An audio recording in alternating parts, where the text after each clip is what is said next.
Welcome to this lesson on how clients change behavior and how to incorporate theory into practice. If you've ever felt frustrated because a client knows what to do but isn't doing it, or you've wondered why good advice doesn't always lead to action, this video is for you. We're going to talk about how clients actually change their behavior and why understanding this matters so much in nutrition counseling. When we don't fully understand the factors that influence behavior change, it's easy to interpret a lack of progress as unwillingness, resistance, or noncompliance. But in reality, behavior change is almost always shaped by a complex set of factors, many of which have nothing to do with motivation or effort.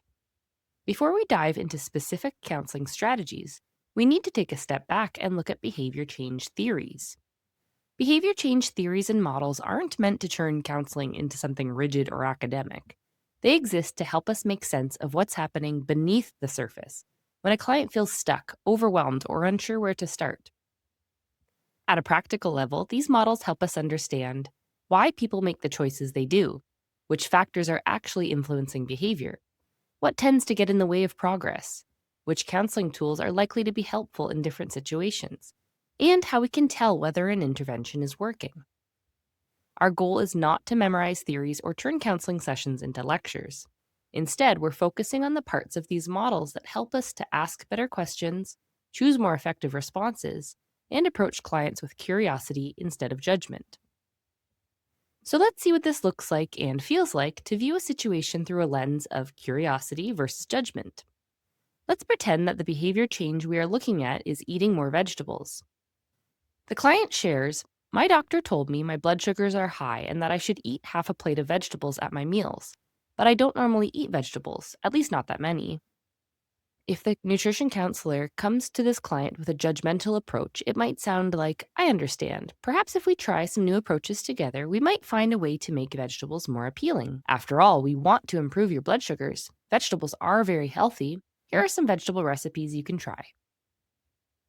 Whereas a curious nutrition counselor might sound like this: "Thank you for sharing that with me. I'm curious to know more about your current eating habits and how you feel about the advice your doctor has given you to eat more vegetables. Would you be willing to share a bit more about that?" You can see that in the judgmental response, the counselor has taken the client's information at face value, and they're honing in on the client's inability or reluctance to eat more vegetables. Whereas with the curiosity approach, we decide to go deeper. Is this really the issue, or is there something else at play? The client responds to the curious counselor and says, "Well, I actually went to the doctor because I've been feeling quite constipated, and then he noticed that my blood sugars were high in my last blood test. I got really anxious about having to take medication for my blood sugars. Usually pills make my constipation even worse. He gave me a pamphlet about diet for blood sugar and suggested I try to eat half a plate of vegetables at meals. I just don't see it being possible to eat that many vegetables when I barely have enough time to sit and eat a proper dinner most nights." From this example, we can see that there are quite a few complex factors going on for the client. She's actually struggling with constipation. She's feeling anxious about her blood sugars and taking medications. And she barely has time to sit down for a proper meal. If we come from a place of judgment, we might skip past all these complex factors with a desire to fix our client's behavior with our knowledge, or take it upon ourselves to try and change the behavior. Whereas taking a step back from trying to change the client and seeking to understand the factors behind the behavior, we can see that there may be many steps to take in order to create meaningful, sustainable change, and not just quick fixes that might turn the client away without feeling fully validated. Let's review 4 behavior change theories and models and how you can directly apply them to nutrition counseling: the health belief model, social cognitive theory, the theory of planned behavior, and the Transtheoretical model, or stages of change. Starting with the health belief model. The health belief model suggests that an individual's ability to take action and perform a health behavior is influenced by demographic and psychological characteristics like age, gender, personality, and socioeconomic status, as well as individual factors, including their perceived susceptibility to a particular health outcome and the severity of its consequences, their perceived belief that taking action will yield positive results, their perceived barriers hindering their action, and their self-efficacy to actually perform the desired behaviors. i.e., do I know how to do this or do I have the ability to do this? Let's go through a brief example of the health belief model at play using the scenario we discussed, where the client is told that eating half a plate of vegetables to their meal will help manage their blood sugars. Some negative beliefs the client may have about this behavior that are leading to inaction could include perceived susceptibility. But my parents didn't eat vegetables like this growing up, and they're both fine. Perceived severity. My blood sugars aren't that bad. It's not like I have diabetes. Perceived benefits. Will eating vegetables really help manage my blood sugars? And perceived barriers. Will I end up having to spend more time on food preparation? I already work 2 jobs. That sounds like a ton of work. Do I even have the energy to do this? Sounds expensive. Have you seen the price of fresh produce these days? And self-efficacy. I've tried eating healthy before, but I always end up giving up. So, as counselors, we might mistakenly interpret a client's inaction as non-compliance, whereas in reality, there are so many beliefs that are at play which need to be addressed first before progress can be made. Moving on to the social cognitive theory. Social cognitive theory emphasizes the interaction between an individual's behavior, personal factors, and environmental factors. Personal concepts from social cognitive theory relevant to nutrition counseling can include outcome expectations, self-efficacy, and reinforcement. Outcome expectations. Individuals are motivated by the expected outcomes of their behaviors. Is the behavior going to be worth it for me to experience some positive outcome? If I don't feel that it's worth it, I'm less likely to want to do it.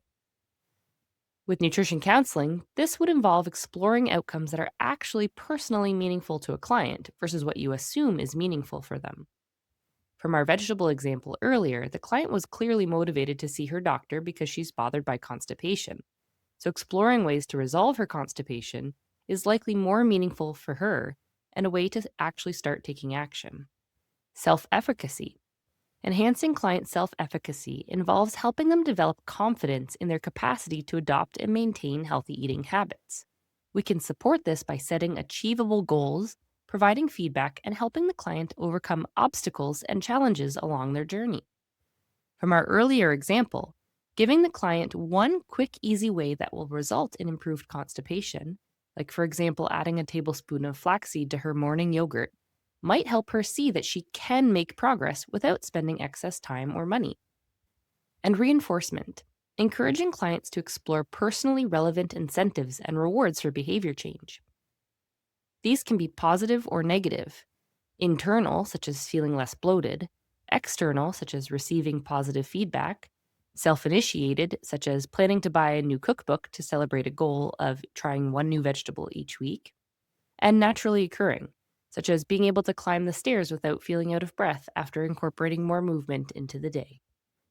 Some behavioral concepts from social cognitive theory relevant to nutrition counseling can include self-regulation and behavioral capacity. Self-regulation involves goal setting, self-monitoring, and self-reflection to evaluate progress and make adjustments. Examples can include helping clients to set SMART goals, keep journals, and reflect on experiences to overcome barriers. Behavioral capacity is a person's ability and skill to perform a behavior. Nutrition education can help clients acquire the necessary skills and knowledge to confidently engage in desired behaviors. For example, providing the client with education on shopping for and cooking vegetables, if you and the client determined this education would help their confidence. The last of the 3 social cognitive theory factors is environment.